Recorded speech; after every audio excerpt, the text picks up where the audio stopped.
Salut les amis, j'espère que vous allez bien. Aujourd'hui une vidéo complètement différente, vraiment rien à voir avec d'habitude.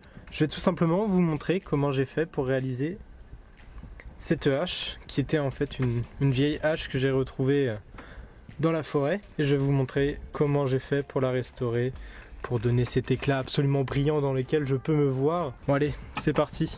Bon, d'abord un petit point quand même sur la hache, donc elle est vraiment usée, elle est vraiment rouillée. Il n'y a pas tant de rouille que ça, mais elle est quand même bien abîmée. Et puis le manche est complètement cassé, il est inutilisable.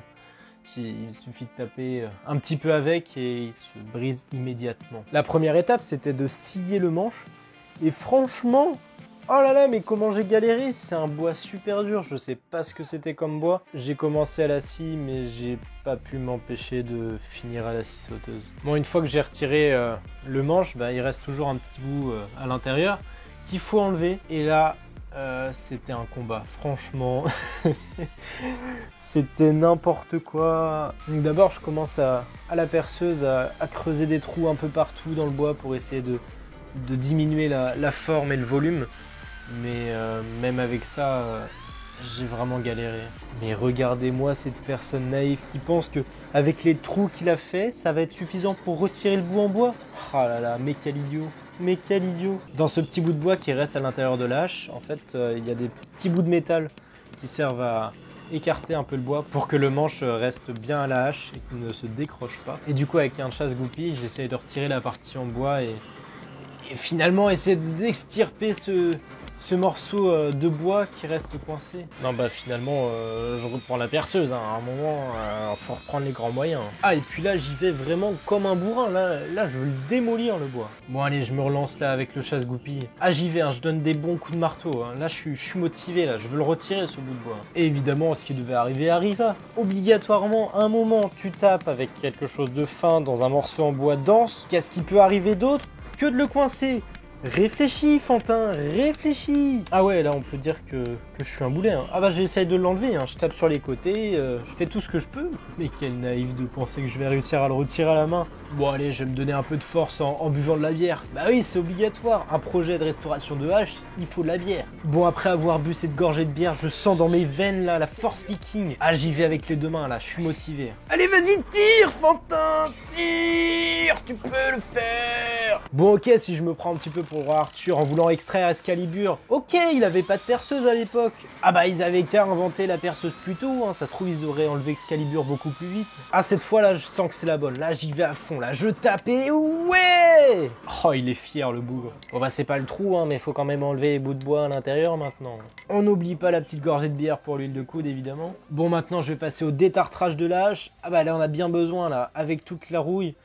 Et il y a matière franchement à enlever. On peut apercevoir Martin avec sa force surhumaine viking qui me met un disque abrasif pour pouvoir nettoyer cette hache. Quelle magnifique main. Et ouais, c'est la tête que je fais quand j'essaie d'enfoncer une prise. Bon, j'ai d'abord commencé par enlever les grosses parties de métal complètement abîmées pour pouvoir refaire à peu près une lame plate. Et puis c'est reparti, faut faire la même chose sur toutes les faces évidemment.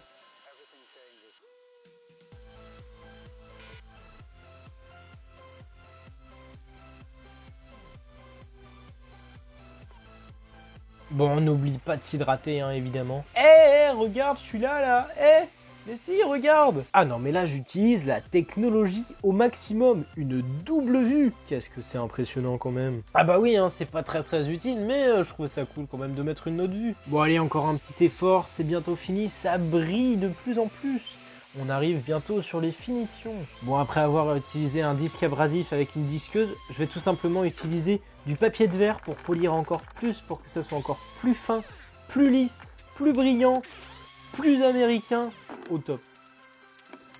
Bon, après avoir tout poncé, j'utilise un disque à polir avec de la pâte à polir pour rendre l'éclat de la lame encore plus beau. C'est magnifique. Pour faire le manche de la hache, j'avais repéré de vieux poteaux en bois d'une ancienne barrière des années 50. Normalement, c'est un bois très résistant et qui pourrit très difficilement. Ça provient d'un arbre qui pousse en fait très lentement, ce qui donne une dureté au bois. Et c'est à la fois un bois dur et très léger. Ça provient de cet arbre-là, je ne sais plus du tout comment il s'appelle. C'est un bois qui pousse vraiment très lentement et quand le tronc a une taille suffisamment grosse, c'est très bien pour faire des barrières. Mais le souci, c'est que ça fait plusieurs décennies que ce bois il est à l'abandon. Donc je ne sais pas trop dans quel état je vais le retrouver. Je ne sais pas si je vais pouvoir réussir à faire un manche avec ce bois là. Je vais essayer, je vais voir. Et si jamais c'est pas suffisant, dans ce cas là j'irai acheter un manche. Mais j'ai envie d'essayer de me faire un manche avec de la récupération. C'est plus sympa d'avoir un vieux manche avec une vieille hache. En plus comme ça me permettra d'utiliser le tour à bois pour essayer de refaire un manche à peu près correct. Bon, je suis enfin arrivé à l'endroit où j'avais repéré tous ces vieux bouts de bois. Donc ce sont en fait des anciennes barrières qui étaient mises en diagonale. C'est un bois vraiment très dense et qui normalement les insectes ne mangent pas trop.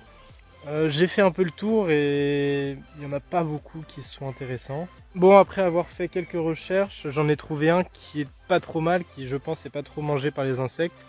Mais le souci c'est que je ne sais pas s'il est assez large, je ne pense pas. Dans tous les cas, je vais en chercher un peu, je vais en sélectionner puis je vais voir après ce que je peux en faire. Bon, finalement j'ai réussi à trouver 3 bois qui sont potentiellement intéressants. Les extrémités ont été abîmées avec le temps, mais le cœur du bois est très correct. La première étape de préparation, c'est tout simplement retirer ces extrémités qui sont complètement pourries et pouvoir faire des extrémités complètement plates pour pouvoir utiliser le tour à bois.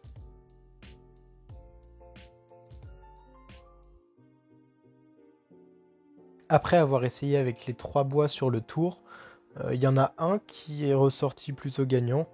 Et c'est celui que je suis en train de tourner, donc j'essaie de retirer la première couche qui est complètement abîmée et arriver au centre en essayant de garder le plus de matière possible.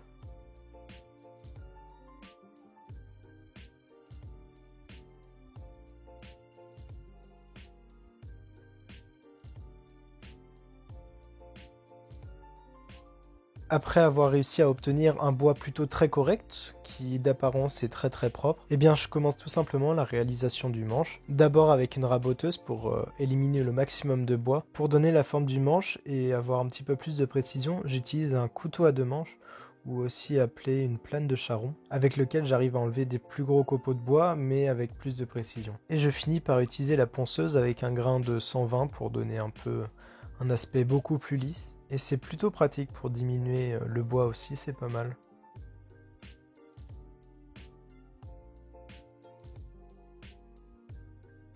Après avoir fini de tout poncer, d'avoir rendu le bois très fin et très agréable au toucher, j'utilise de l'huile pour le bois qui le sert à nourrir et à protéger, et qui donne un aspect en plus un petit peu plus mat, qui est plutôt sympa. Et ensuite il suffit tout simplement de remettre le tranchant sur son manche. Pour maintenir le manche dans son tranchant, j'utilise tout simplement un petit bout de métal que j'enfonce à peu près au milieu du tranchant, qui va permettre en fait d'écarter le bois et de maintenir le manche à l'intérieur. Quelques finitions à la ponceuse pour mettre au niveau le bois par rapport au tranchant.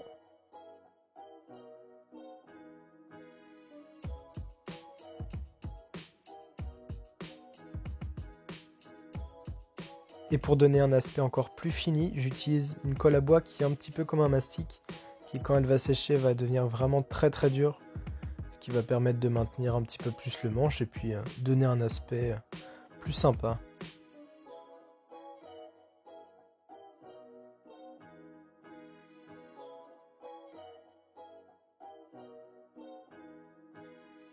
Et finalement le résultat est plutôt pas mal, comparé à avant où la hache était complètement rouillée et le bois complètement détruit. On arrive à un résultat final plutôt correct, je suis plutôt fier de moi, c'est pas mal pour une première fois.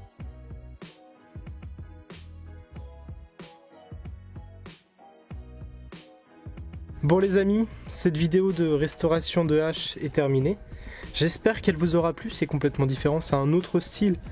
Mais moi ça m'a fait plaisir de la tourner et restaurer une hache c'est génial. N'hésitez pas à vous abonner pour ne louper aucune vidéo, ça me ferait extrêmement plaisir. Sur ce je vous dis portez-vous bien, faites attention. Allez salut les amis.